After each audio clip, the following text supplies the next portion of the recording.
falei de sequência, de sup.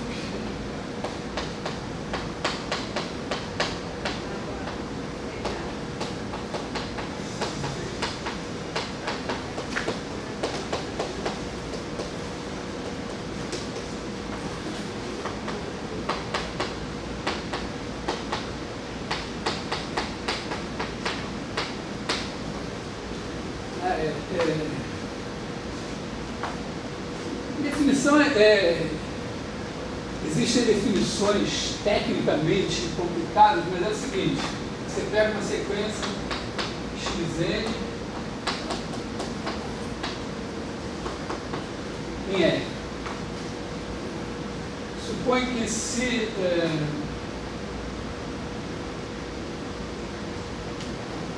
você pode pegar o seguinte, o conjunto, pega o conjunto dos x R tais que existe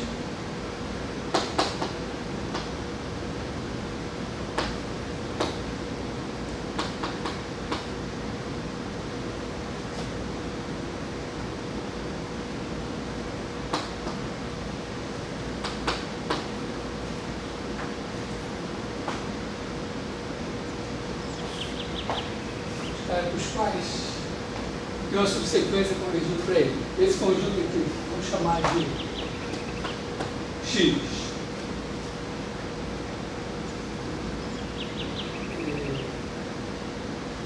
Supõe que essa sequência aqui seja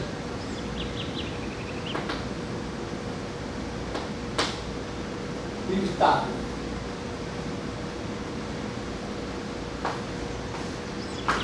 Então, o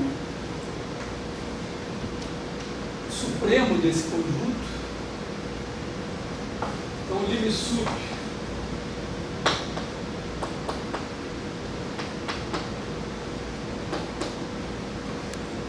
também é notado assim,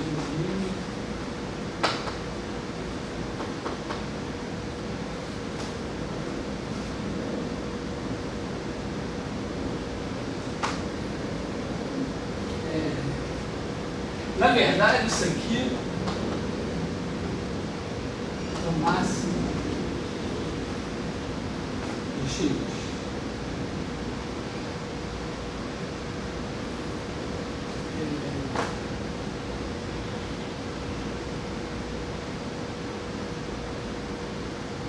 Bom, e o lim inf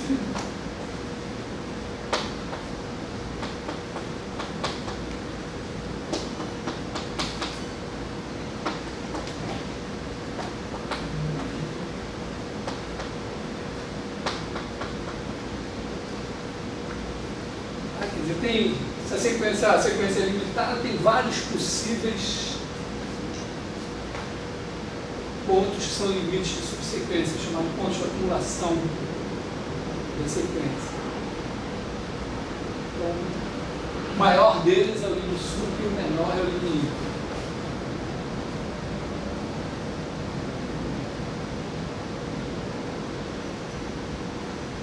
Por que ele é o máximo? Bom, primeiro, nessa sequência limitada, esse conjunto é não vazio. E também é limitado, essa sequência limitada com um certo n acima, não pode ter nenhum limite de subsequência acima de n. Ele é limitado, então tem o supremo, tem o limite. Agora, por que ele é o máximo?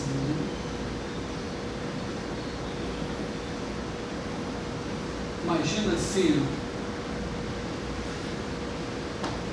digamos que aqui está vou chamar aqui de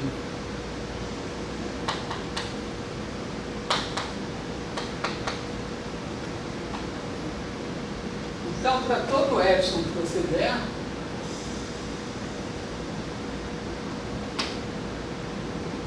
vai ter um cara com o qual existe uma subsequência convergindo para esse cara. Pode ser que vamos supor assim, suponha que o A já não é sabidamente o máximo. tem um cara aqui. Então, se você pegar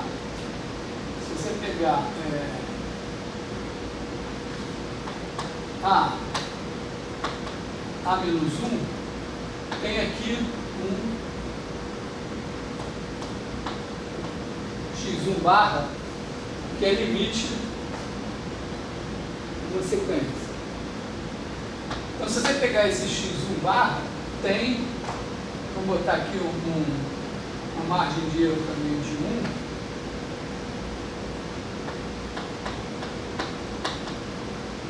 Aqui tem algum xn1, porque esse cara é limite de uma sequência. Aí você pega agora, aqui o A, pega o A menos meio. Aqui tem o x barra 2. Você pegar aqui meio para cá,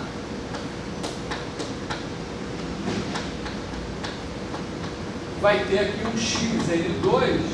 Como esse cara é limite de uma sequência, eu posso supor aqui com n2 maior que n1.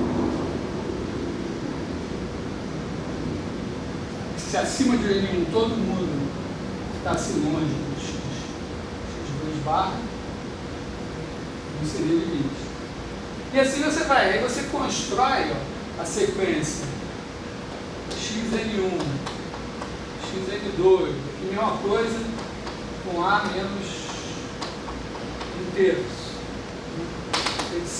O que você vai ter? Você vai ter que x nk é maior que A menos 2 sobre K. Na construção que você está fazendo. E, bom, com certeza, está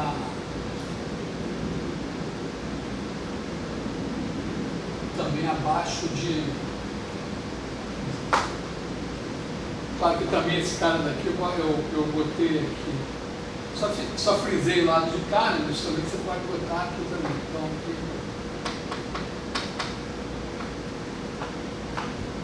E aí você tem uma subsequência do xn convergindo para o próprio limite sub.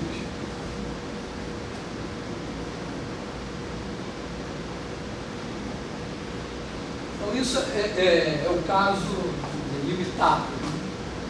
No caso da sequência não ser limitada,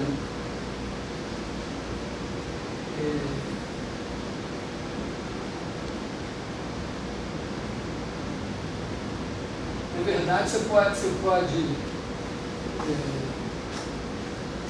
imaginar o seguinte: se ela não for limitada, né, superiormente, então o limite sub é infinito. Se ela não for limitada superiormente, claramente tem uma sequência, uma subsequência convergindo para infinito. E se ela não for limitada inferiormente, tem uma subsequência convergindo para menos infinito. Se ela não for limitada superiormente, o limite sub é infinito. Se ela não for limitada inferiormente, o limite sub é menos infinito. Se ela for, esta é talvez o caso assim, que ela seja, vamos dizer, limitada inferiormente, mas não seja limitada superiormente.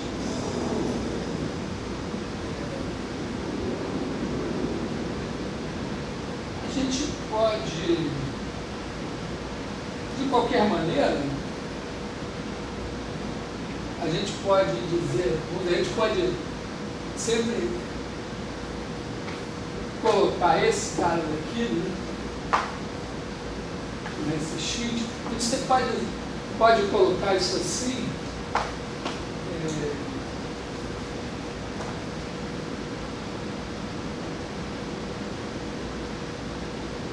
se o x está limitado inferiormente, pode ser que ele seja vazio. Imagina, por exemplo, a nossa sequência ser assim: 1, 2, 3, 4, 5, etc. Então o lim sub é infinito. Mas isso não quer dizer que o lim inf seja finito, porque você não tem nenhuma subsequência convergindo para algum daqui. Então o lim inf também é infinito.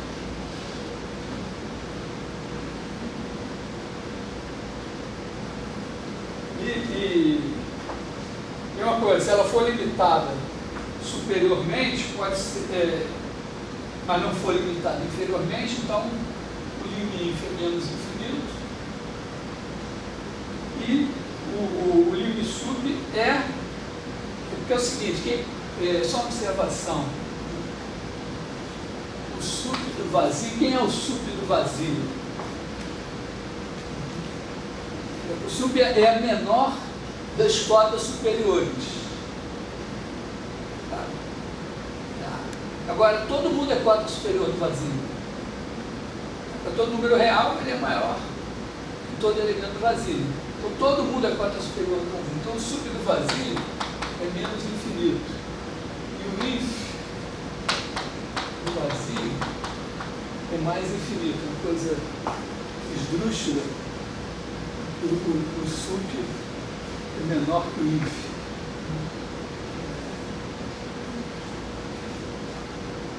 Então, se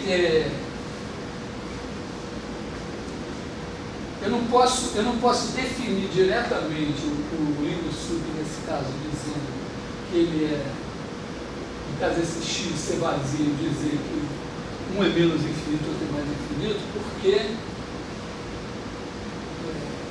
aqui eu deveria incluir uma maneira de resolver isso aqui, seria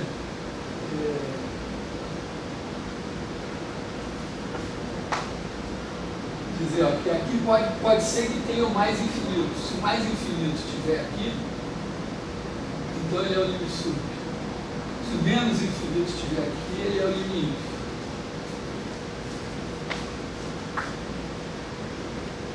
Se não tiverem, então vale isso.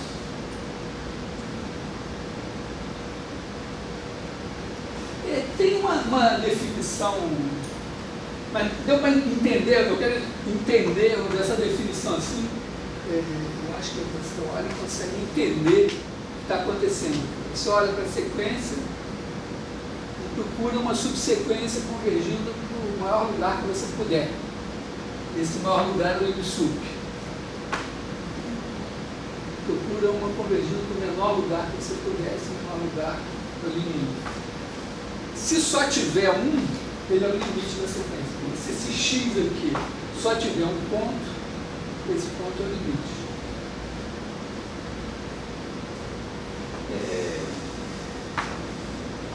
Tem uma maneira mais técnica, né?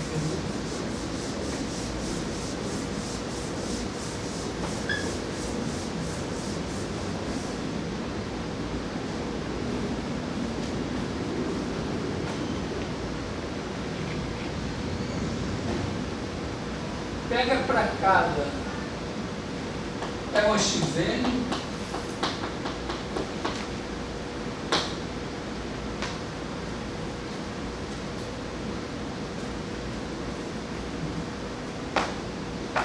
e aí para cada n,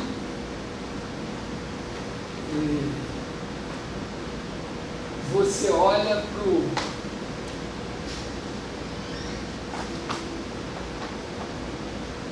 pega o conjunto dos xn, do xk,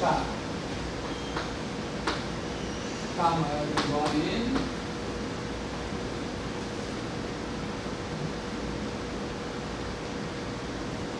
e pega o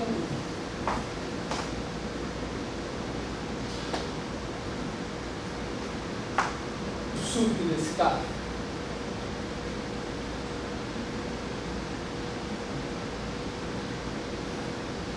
Se ele for infinito,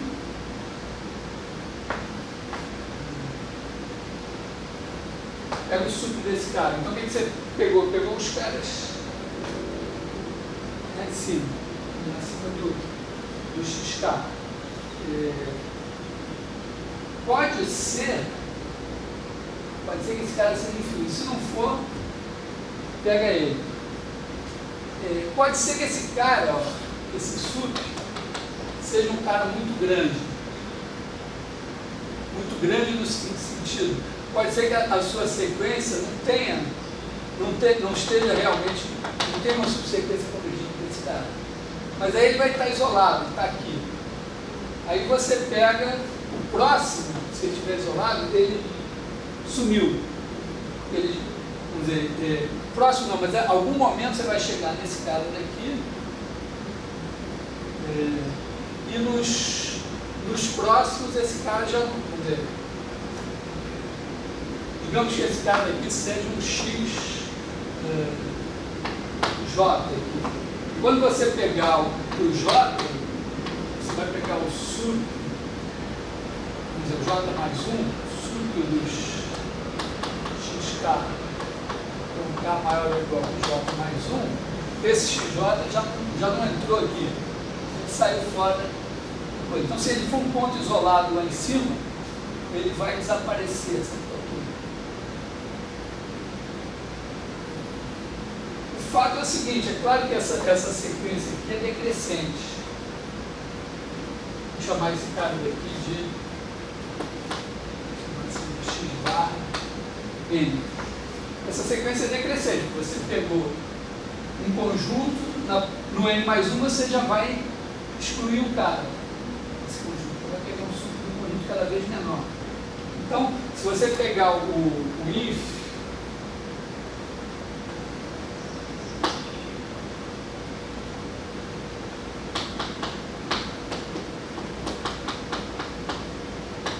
esse é igual a um sup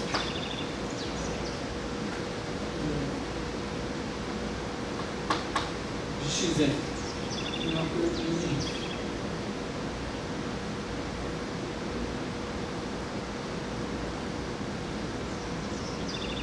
se algum desses sups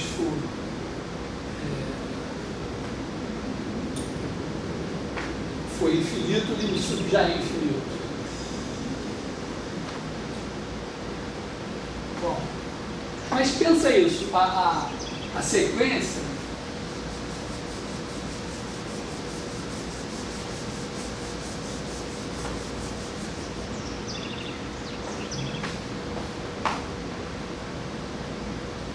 que é um ponto de acumulação.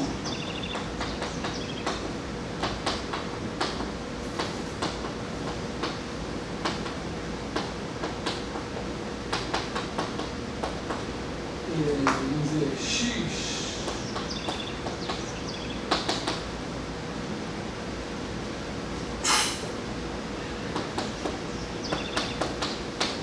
é o ponto de acumulação da sequência do xn, se o x está aqui, e a xn sempre pinga perto do x. Então, tem que ser o seguinte, se para todo epsilon maior que zero e para todo n0 pertencente a n, existe n maior que n0, tal que a distância do xn é x menor que epsilon. O importante esse n0 é o seguinte, pode ser que o x esteja aqui e para algum n esse cara seja um xn. Aí a sequência chegou aqui. Se ela chegou aqui, para todo epsilon, ela chegou a uma distância menor que epsilon. Mas pode ser que ela só chegue um número finito de vezes e depois nunca mais chegue. Então, não está valendo isso. Você tem que botar sempre chega assim. E aí a ideia é que o lim sup, vamos dizer, você tem aqui a sequência, então tem um ponto de acumulação aqui, outro lá, outro aqui. O maior deles é o lim sup. A menos que esse conjunto seja ilimitado, ou a menos que a sequência tenha uma subsequência convergente para infinito, ou subsequência, e o limite, a menos que a sequência tenha uma subsequência convergente para menos infinito. Isso aqui, o cara é ponto de acumulação, é C e somente C, a sequência tem uma subsequência convergente para ele.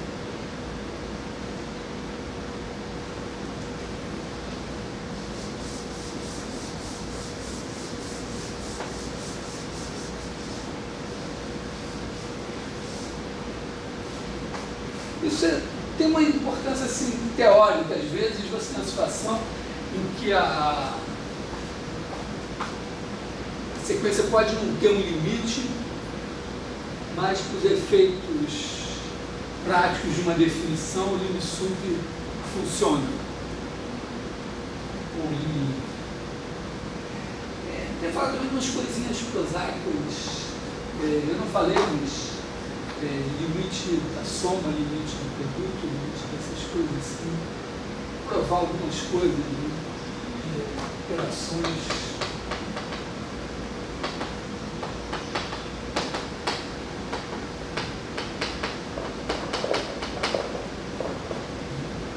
Então, se a gente tem, acho que eu vou fazer com funções,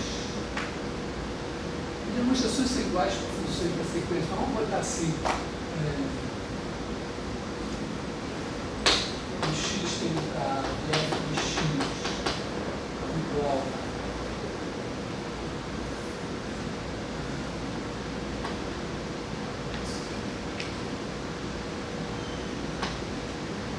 B1, limite de x tem a g de x igual a B2, então vale o limite de x tem a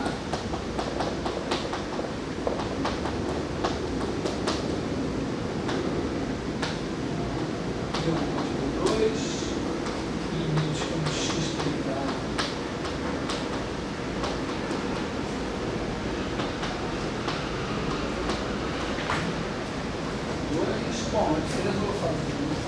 E se B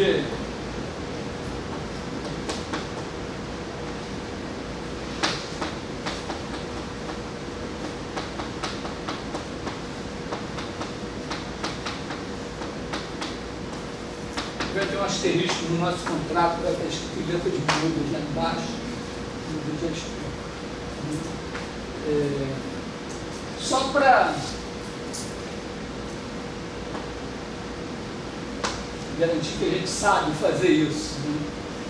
Então, para fazer, a gente quer estimar, para isso aqui, a gente quer estimar f de x mais g de x menos b1 mais b2. Aqui, ó, é claro, a gente sabe estimar esses dois. Então, isso aqui é um trabalho para desigualdade triangular, né? F de x menos B1 mais G de x menos B2. Aí, se você dá um epsilon maior que zero, você vai tornar isso aqui menor que epsilon sobre 2 e esse aqui menor que epsilon sobre 2.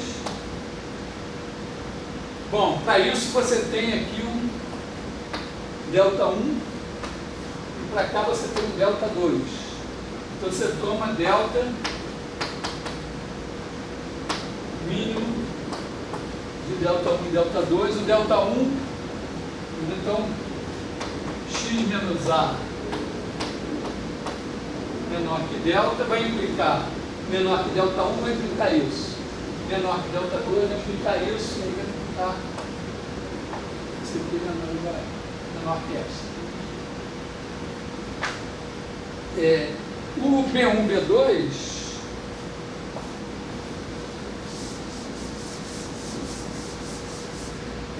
vamos dizer, esse mesmo truque vale tanto em R como em R2, como em Rn, como em qualquer espaço vetorial normado, vai dar a mesma coisa. O produto é um truque que vai valer para os mais variados produtos, mas eu gosto de pensar assim, né? Melhor, eu costumo pensar assim, né? X menos A igual a delta X e, vamos dizer, f de x menos b1 igual, vamos chamar assim, de delta U, e g de x menos b2 igual a delta v. De maneira que, se você tem aqui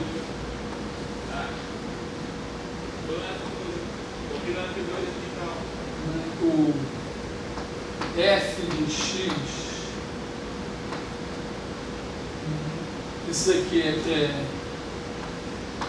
b1 e esse aqui é delta U. E aqui b2, g de x, esse aqui é o delta v.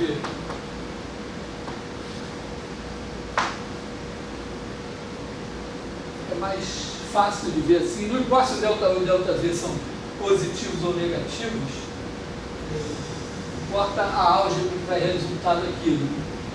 Está claro aqui, né, que se você fizer f de x vezes g de x menos b1, b2, isso aqui é igual à soma desses quatro retângulos aqui. Isso aqui é igual a b1, b2 mais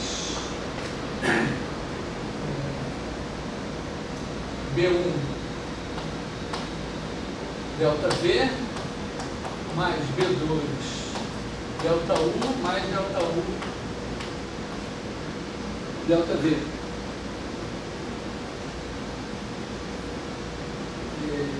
E aí você tem, aliás, eu tenho que botar aqui menos b1, b2. Então você cancela, esses dois são grandes e os outros estão na mão. Essa figura aqui, se você olhar para essa figura, você faz essa conta. E aí, isso aqui é menor ou igual que módulo de B1, módulo de delta V, usando a desigualdade triangular, módulo de delta de B2, módulo de delta U, mais módulo de delta U, módulo de delta V. Então, isso daqui, vamos pensar assim, cada um desses a gente vai ter que tornar menor que epsilon sobre 3.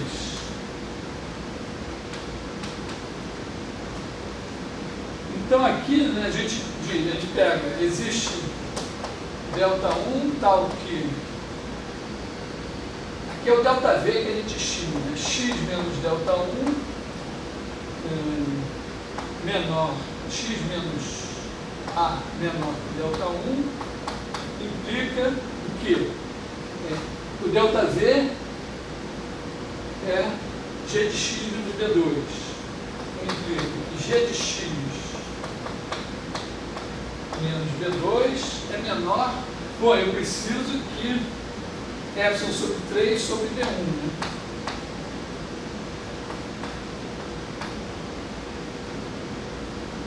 Só que, seguro morreu de velho, B1 poderia ser 0. Então, vou botar aqui mais um. Mesma coisa, né? Existe delta 2, tal que x menos A menor que delta 2, implica delta U é f de x menos B1. Tudo maior que 0, né? Eu não estou supondo que são contínuos. Esse daqui eu preciso, então,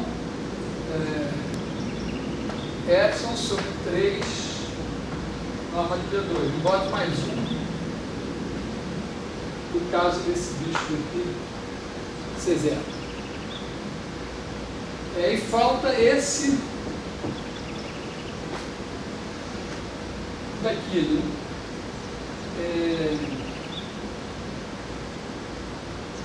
Eu não tenho nenhuma garantia até aqui que esses números são menores do que 1. Então vamos fazer uma coisa barata. Existe ΔT3 tal que x menos a menor. Bom, posso usar esse aqui, mas eu não vou usar essa estimativa aqui, porque vai ficar muito gordo. X menos a menor que ΔT3 implica. Vamos fazer o ΔU menor que alguma coisa.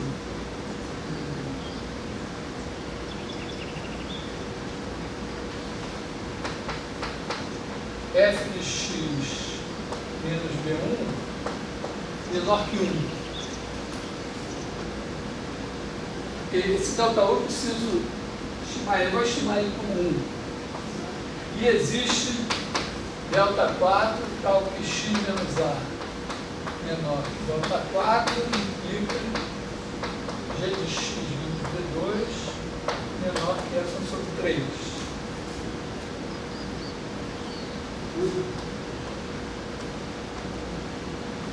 Entendeu? Esse 1 aqui foi só para garantir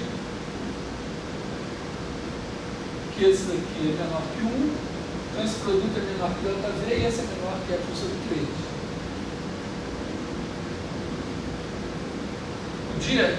Porque eu usando esses dois aqui, eu tenho ΔU e ΔV menor que f ao quadrado sobre 3 desse negócio aqui, mas eu não sei se o epsilon é menor que 1 ou não. Então, uma coisa, um truque que a gente pode usar é o seguinte: você pega o epsilon e já supõe que ele é menor que 1, ou pega o menor entre ele e 1, e aí já faz a estimativa trabalhando com epsilon menor que 1. Aí não tem esse problema. Então, bom, se você pegar delta como sendo o mínimo desses 4 números, todas as desigualdades aqui vão ser satisfeitas e esse aqui vai ficar menor que epsilon.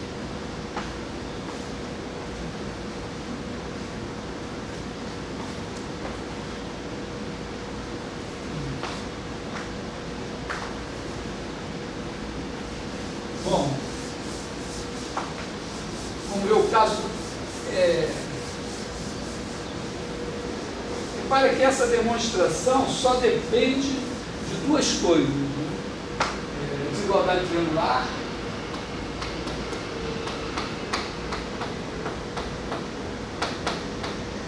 e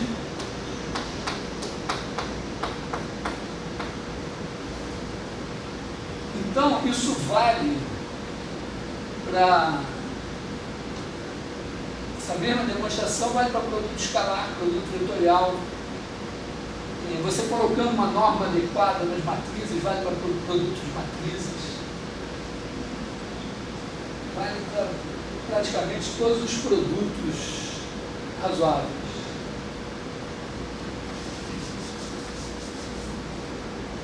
Bom, esse daqui, qual é o problema do asterisco aqui? Que é o seguinte, ó, você tem aqui o 0 e o B2. Então, o limite do g de x é B2. Isso não garante que o fato de B2 ser não nulo não garante que G não seja nulo. O que garante é o seguinte: tem aqui o A,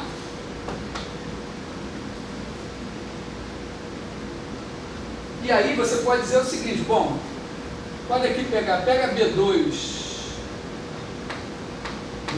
sobre 2.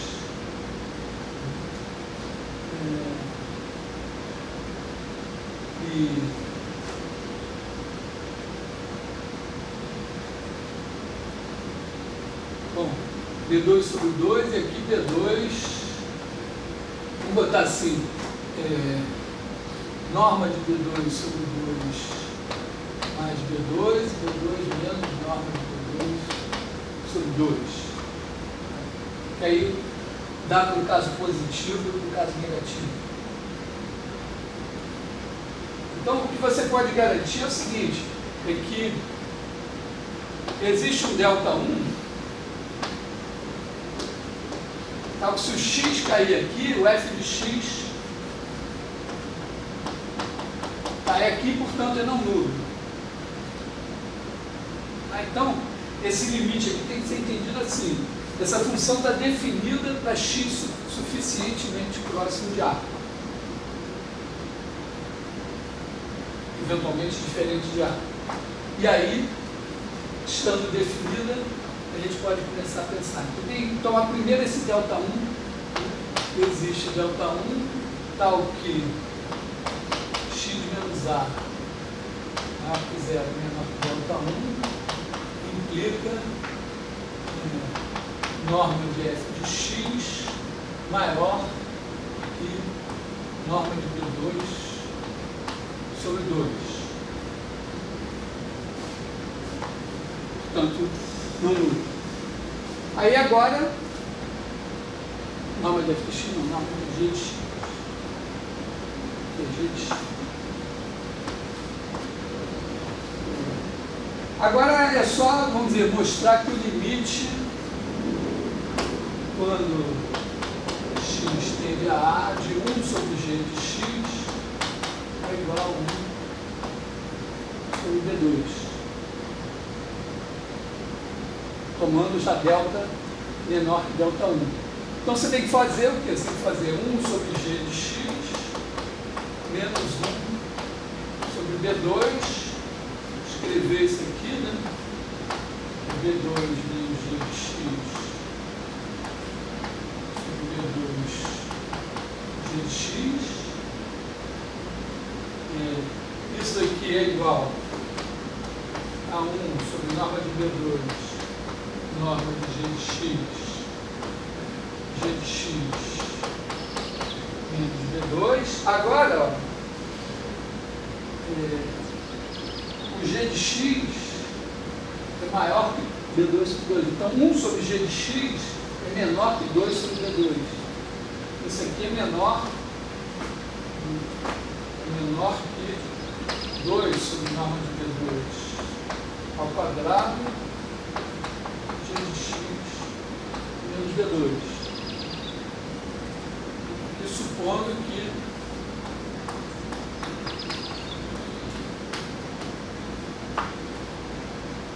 agora aqui você quer tornar isso aqui menor que epsilon.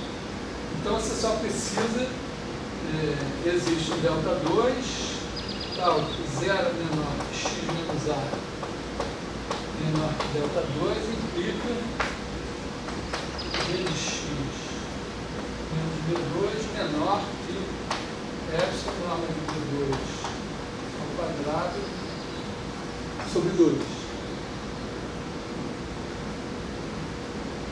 Aí, se você tiver o menor entre ΔI e ΔI, está resolvido.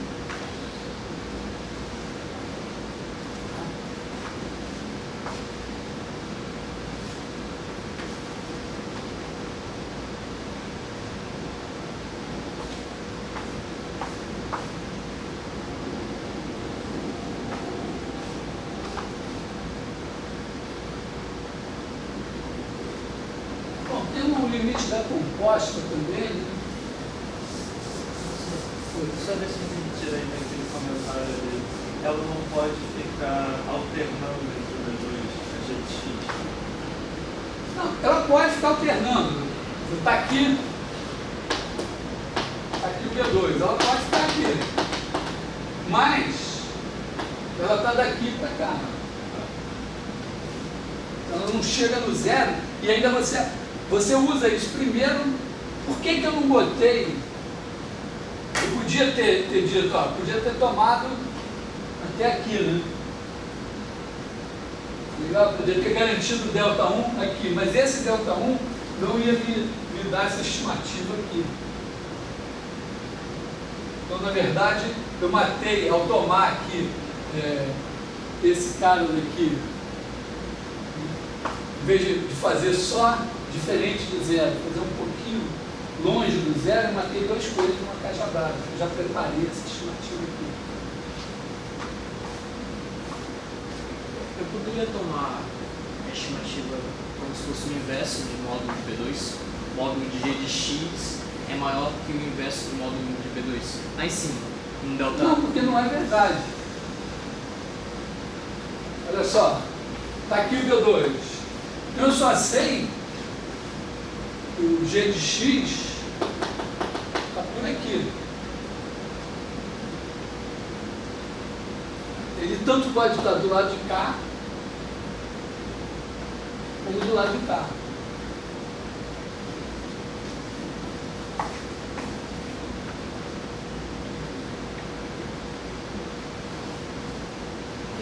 Bom, isso aqui tem o seguinte corolário.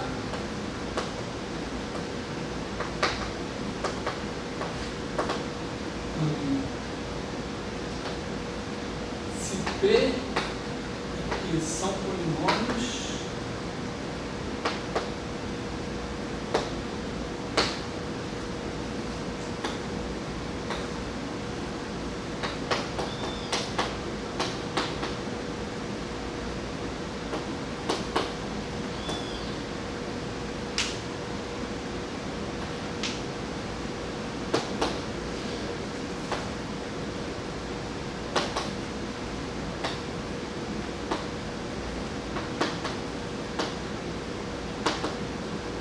só não está definido zeros de quê?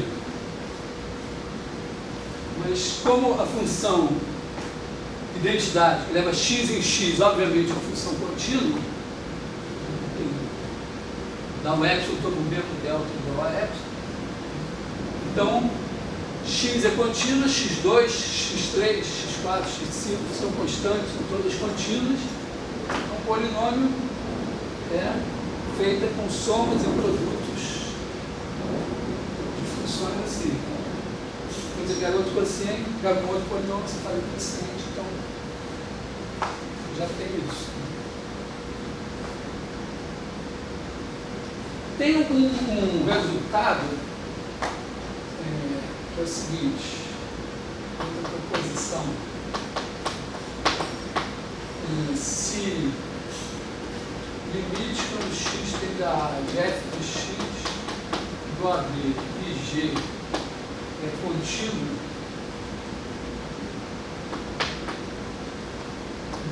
então limite quando x tende a de g de f de x é igual a g de e.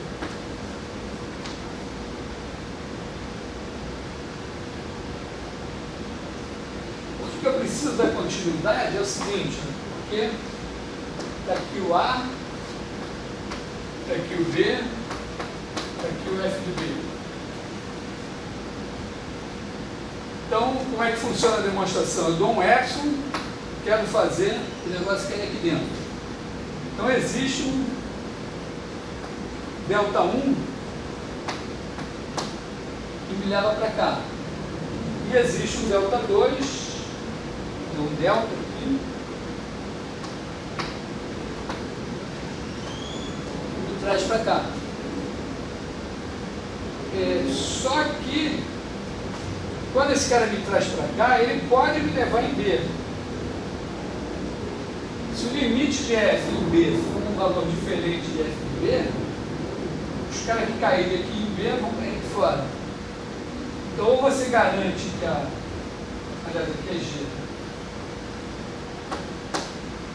Ou você garante que a G é contínua em B, ou você garante que a F nunca vai assumir o valor B.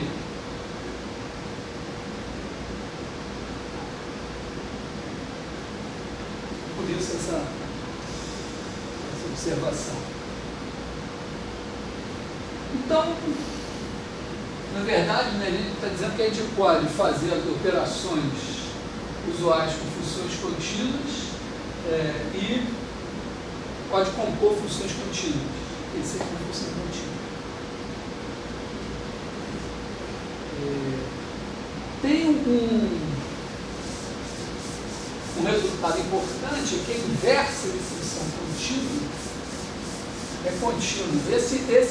Isso não é verdade assim, em geral, em espaços métricos. Vou dar um exemplo. Exemplo, pega o nosso espaço métrico sendo um intervalo faltando uma extremidade. Aí você faz a função que faz isso. Essa função aqui, pensa isso como espaço métrico e esse como espaço métrico. Ela é contínua. Só que quando você fizer a inversa, nesse ponto aqui, ela vai ser descontínua, vai quebrar. Então, em geral, inversa de função contínua não é contínua. Mas em R, intervalos, vamos pensar assim. Professor, no caso geral, tem algum critério para saber se a inversa é contínua? Um critério, né? Se ela for elipstível, a inversa é contínua. Algo que a função satisfaça para que tenha inversa contínua. Por exemplo, essa daqui que eu acabei de mostrar, ela é elipstível, até com, vamos dizer, se você só fizer uma dobra assim, mudar as distâncias sobre o negócio, até elipstível com constante 1. Tem alguma outra coisa que ela possa satisfazer? Uma coisa simples assim.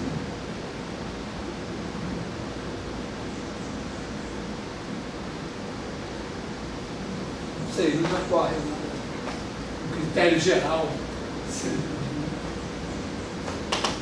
Vamos supor assim, F de intervalos abertos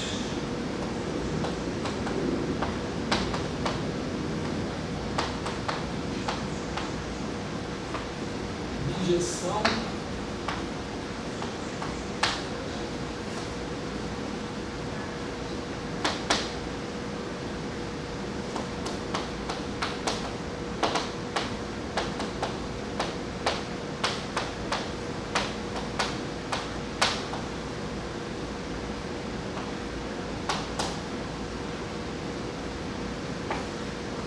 basicamente, o teorema do valor intermediário vai nos garantir que se você tem uma função de bijeção contínua, ou não sei nem se é bijeção contínua, uma função injetiva de um intervalo em R, ela tem que ser ou crescente ou decrescente. Lembra? F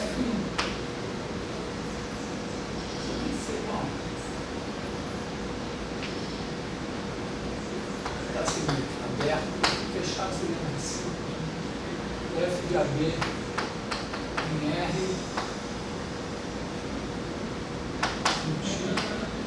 e injetivo. Estritamente monótono.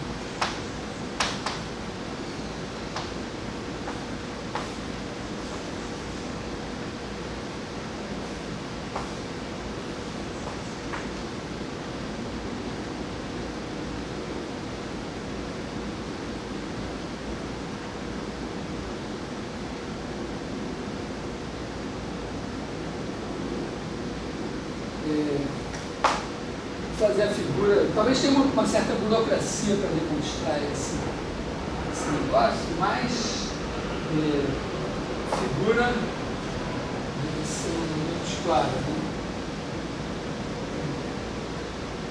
Imagina que você tem aqui um ponto X, um ponto Y. Suponha que aqui você tem. Basicamente é isso, né? Se você tem aqui f de x, f de y, se você pegar um z aqui, o f de z está entre f de x e f de y.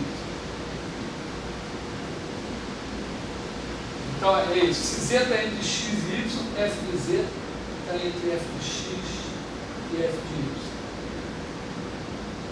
porque a função é injetiva, contínua. Bom, qual é o motivo? Porque se f de z estiver abaixo do menor, bom, não pode ser igual nem a f de x nem a f de y, porque a função é injetiva. Se estiver abaixo do menor, você liga ao maior, pelo teorema do valor intermediário, tem um cara, esse valor aqui. Se estiver acima do maior, mesma coisa, né? Você liga o menor e tem um cara igual a esse.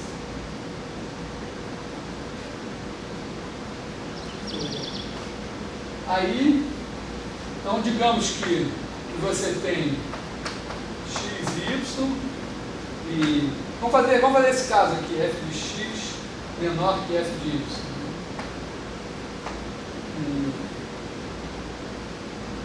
Então vamos pegar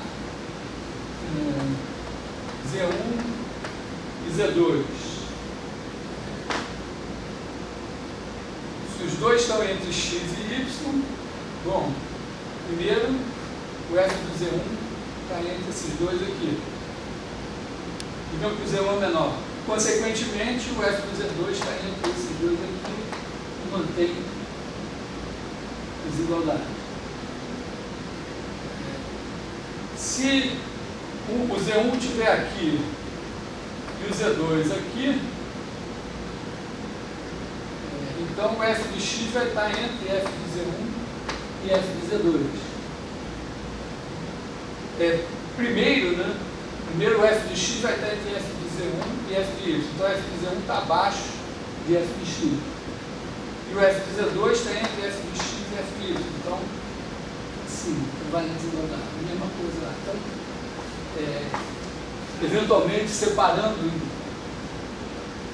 16 casos, sei lá quantos casos vai ser preciso, você mostra que a f é estritamente menor. Feito isso, acabou, né? Porque está aqui intervalo AB, intervalo CD, está aqui um certo x, está aqui o f de x. Então, se você der um epsilon aqui, você tem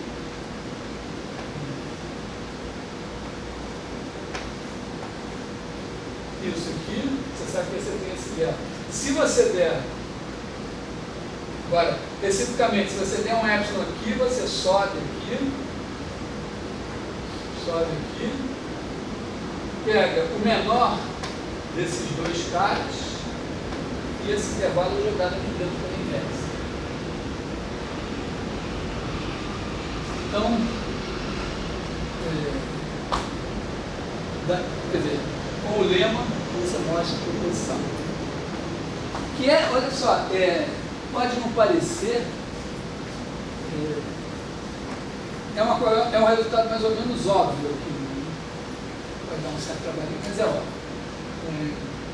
Mas para funções de R2 em R2, tá, o bicho começa a pegar.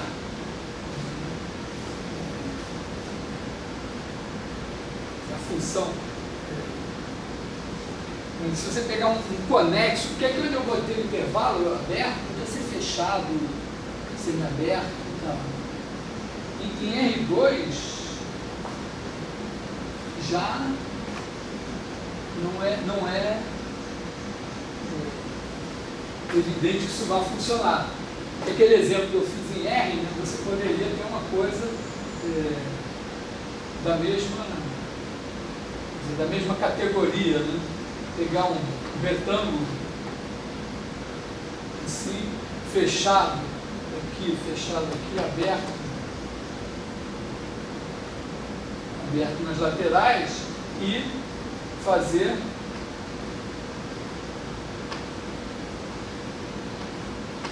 uma emenda aqui assim, uma emenda essa ponta fechada nessa parte aberta aqui. E aí você já está criando Você tem aqui um conjunto bonitinho, conexo, você está criando uma função contínua com que a inversa é contínua.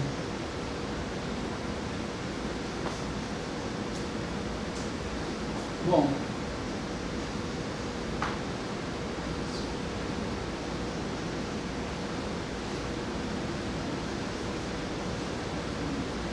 que mais eu posso fazer de interessante? Para falar assim, só para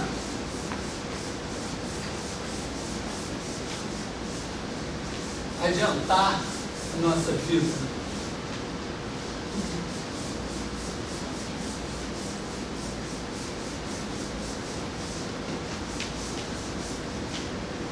Até a gente ter derivado, integral, séries e tal, funções, nossas funções vão ser polinômios. Porque, embora o tal, por exemplo, se dá o trabalho de definir a exponencial na raça, mas eu vou deixar para definir o logaritmo de x como sendo igual a integral de 1 até x de 1 sobre q dt. E vou deixar para definir sendo x como sendo o somatório de n igual a 0 ao infinito de menos 1 elevado a n sobre 2n mais 1 fatorial x elevado a 2n mais 1 cosseno x somatório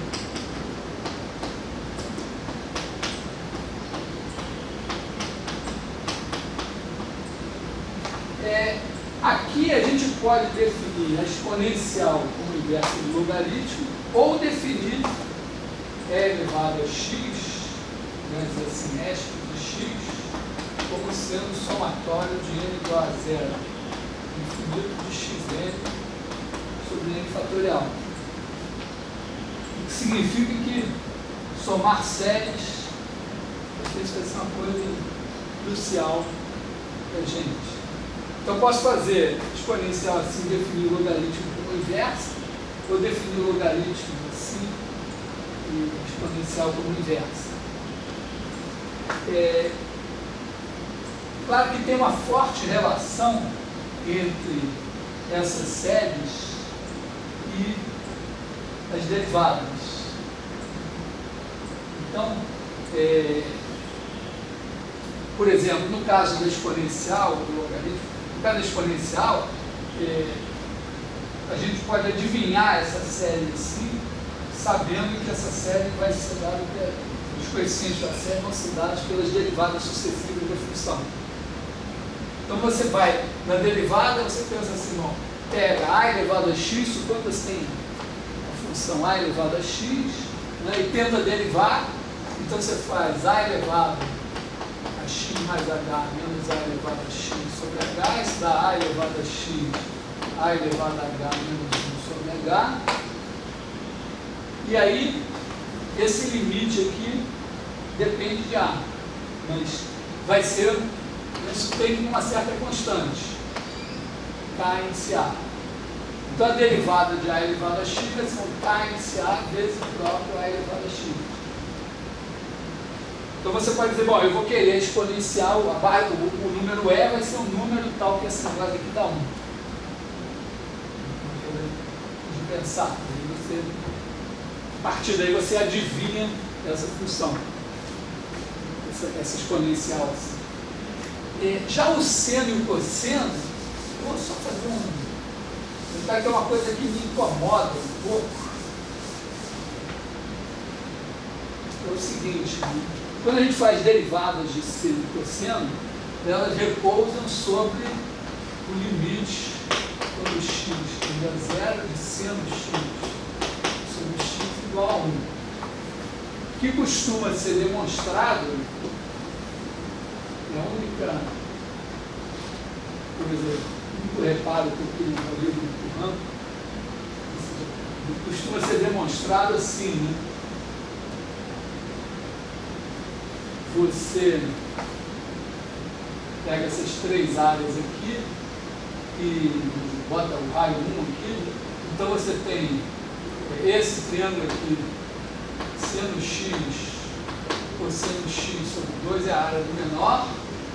No meio tem a área do setor, que é x vezes o raio, que é 1 sobre 2. E aqui é tangente vezes 1, que é seno x sobre cosseno x, né? Sobre 2.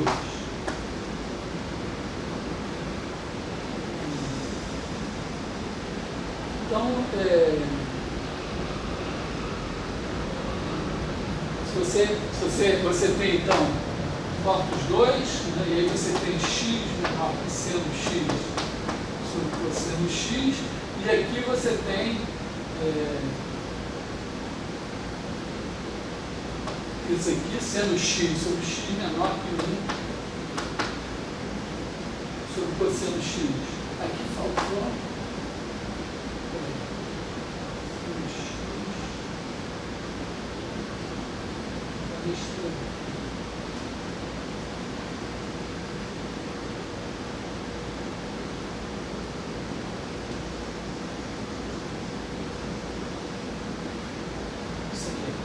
cosseno x. Explica tudo que cosseno x e divide por x. Não, é porque o x menor que seno x sobre cosseno x. Não, está certo. Tudo bem. X menor que seno x. Cosseno x menor que x sobre seno x sobre cosseno x.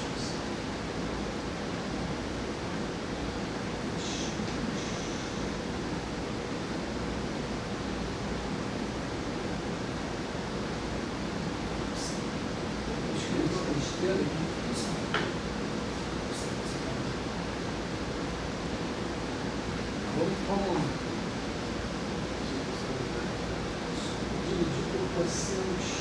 20%. 20%, né? Então aqui você tem cosseno x, supondo aqui positivo, né?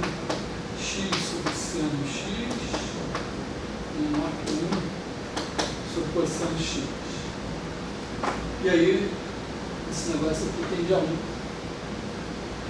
Só tem um detalhe nessa demonstração, que é o seguinte: quem foi que provou que essa área daqui é x sobre 2?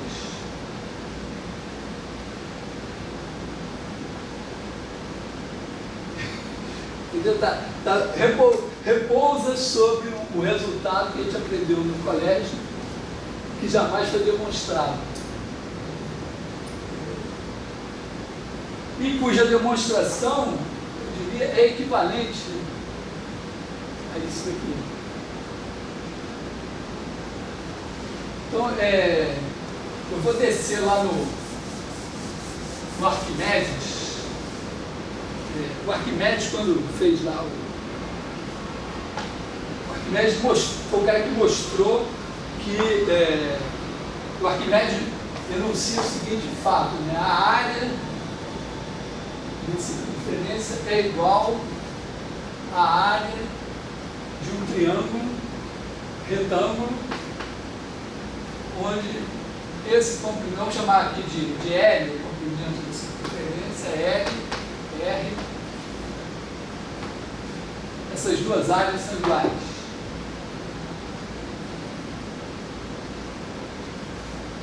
Quer dizer, isso aqui, ele não podia dizer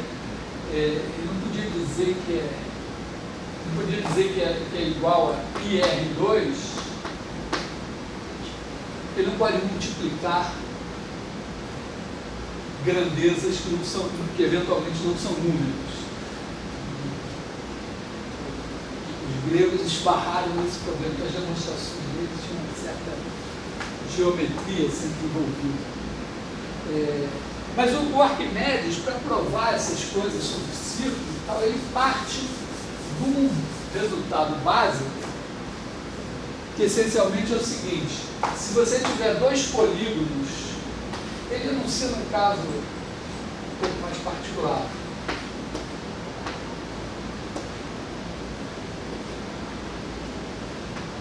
Dois polígonos convexos, um dentro do outro, o perímetro do de fora é maior do que o perímetro do de dentro. Aí fala isso como um princípio, não demonstra, mas a demonstração é simples, ó. Simples assim, se a gente aceitar certas coisas sobre o convexo. Pega o polígono de fora e o polígono de dentro, pega um dos lados do polígono de dentro, prolonga até encontrar o de fora. Então, esse segmento aqui é menor que isso daqui. Então, troca o polígono de fora por esse, que tem perímetro menor. Agora, prolonga o outro lado e esse comprimento aqui é menor do que esse, então troca por esse, diminuiu.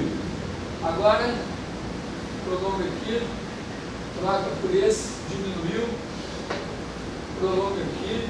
Está sempre diminuindo, né? Então esse daqui também diminui, esse aqui diminui. Então,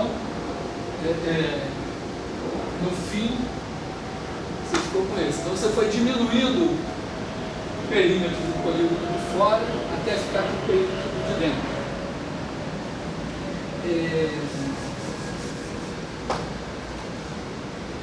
Tem a definição do que é o comprimento de arco. É complicado fazer, mas digamos que você tem uma curva parametrizada. Você tem uma curva C, vamos fazer assim, um intervalo AB e R2, R3.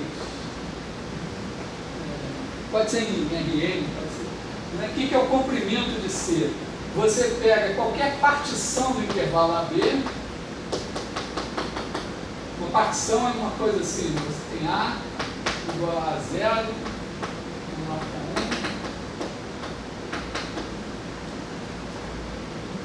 1. E aí você pega o somatório de I igual a 1 até N, de C de AI menos C de AI menos 1. Esse aqui é o L de CP. Ou seja, você pegou a curva assim, escreve uma poligonal aqui dentro. E ó, o que a gente imagina, o que a gente vai ter como hipótese básica é que o comprimento da curva sempre vai ter que ser maior ou igual da poligonal escrita. Tem aqui a poligonal. P é uma projeção, é uma partição. P igual a 0 a N, partição de AB. É uma partição por conjunto de pontos. Claro que esse N aqui não é fixo. Você tem isso. E aí você pega, você diz que o comprimento de C é igual a sup sobre todas as partições desses comprimentos. Mesmo a curva sendo contínua, esse negócio pode ser infinito. Não importa. Se a curva for C1, dá para mostrar aqui. Se é C1, então L de C é igual a integral de A de B.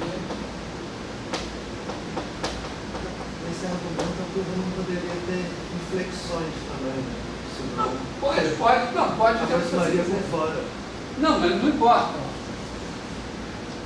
Isso aqui é menor que isso. Isso aqui é menor que isso. Esse aqui é menor que isso. Esse aqui é menor que isso. Tudo bem. Então essa é a definição assim. No caso de uma... É porque não é trivial assim você dizer que tem uma curva. Não tem uma definição. A gente não pode dar uma definição de curva simples sem ela ser parametrizada. Pensa assim, o que é uma curva? Define uma curva como subconjunto do plano de R3, sem falar em parametrização. Não é picolé. Mas vamos usar essa ideia para pensar no seguinte: ó, quando você pega o círculo, bom, o círculo é uma curva convexa,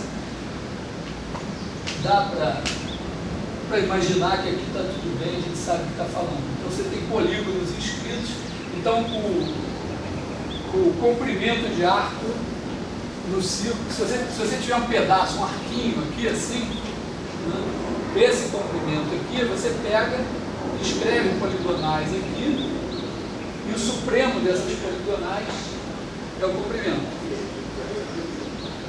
Ok? Bom, então, vamos ao nosso... Eu imagino que você tem aqui assim, e tem aqui um arco X. Então, eu quero mostrar que o limite, quando x tende a zero, de seno x sobre x é igual a 1.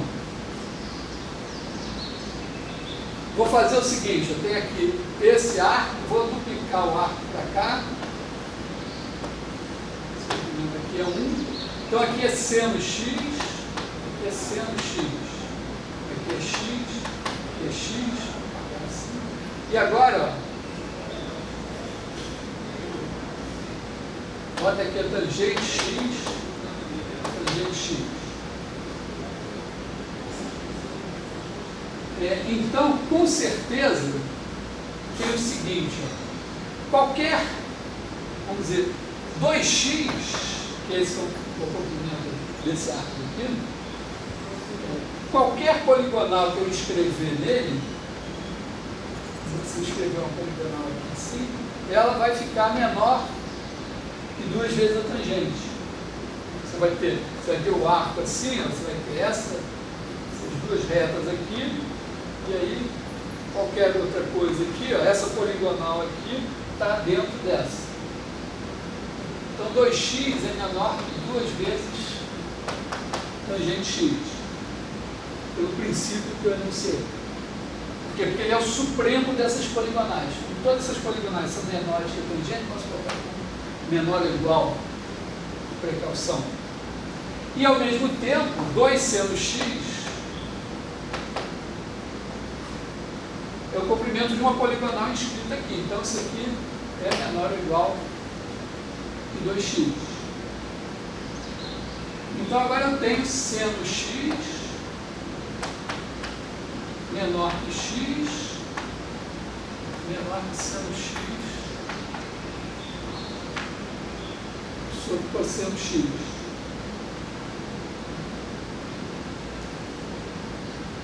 Então eu tenho, supondo aqui x positivo, né, eu tenho seno x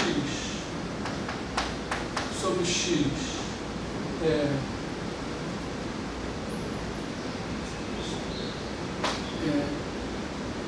menor que 1 e é maior que cosseno x. Se eu fizer essa, porque assim, estou trabalhando aqui, e agora eu ganhei, mas sem roubar.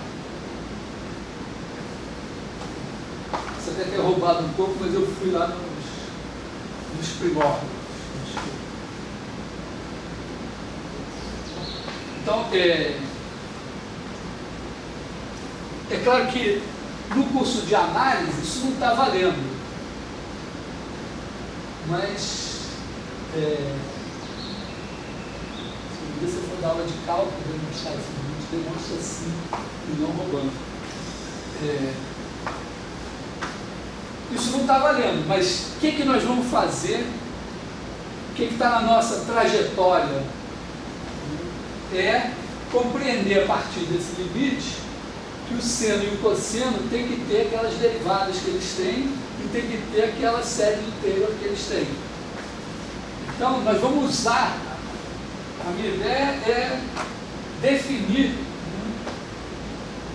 sendo x igual a somatório de n igual a 0 a infinito, menos 1 elevado a n sobre 2n mais 1 fatorial sobre x elevado a n mais 1. Isso aqui é uma definição.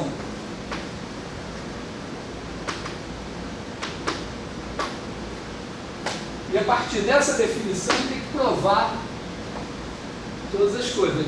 Quando ele tem o seno, tem o cosseno, vai ter que provar que isso vale para todo x. Quer dizer, essa definição é boa para todo x. Provar, vai ter o cosseno. Primeira coisa, provar que a derivada do cosseno é menos o seno, a derivada do seno é o cosseno. Provar que vale seno quadrado mais cosseno quadrado igual a 1. Provar seno de A mais B, cosseno de A mais B, coisa assim, provar periodicidade, tem praticamente uma monografia para escrever aqui sobre seno e cosseno. Então, a ideia é que as funções seno, cosseno, exponencial e logaritmo vão ser construídas sem outras referências que sejam analíticas. Então, os nossos próximos passos assim, vão ter que ser somar séries, derivar séries. Então, vamos dizer assim, vai passar pela derivada, pela integral, pelas séries, para poder definir outras funções que não quocientes de polinômios. Quer dizer, raízes quadradas, raízes curtas, então a gente pode definir. A gente acabou de provar que as raízes enésimas nos intervalos onde elas estiverem definidas são funções contínuas também.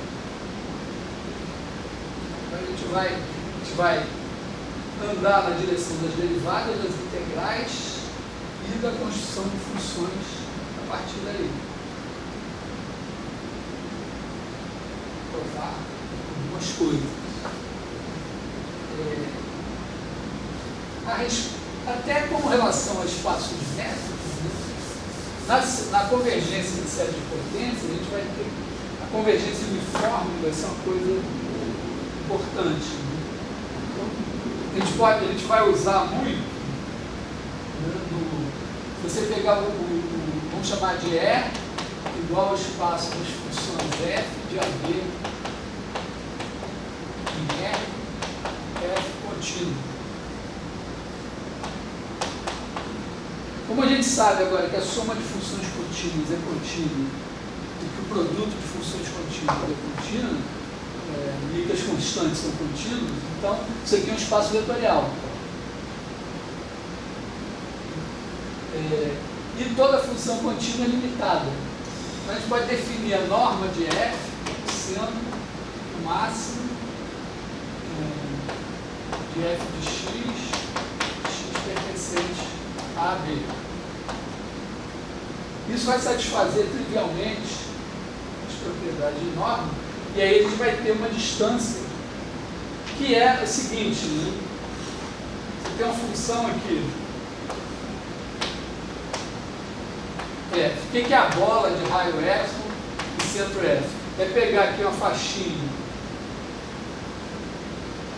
comprimento F dos dois lados, todas as funções que caírem aqui, então essa é a distância de F. Importante, é uma função que está perto de f nesse sentido, a integral dela está perto da integral de f, mas não a derivada. Então, quando você...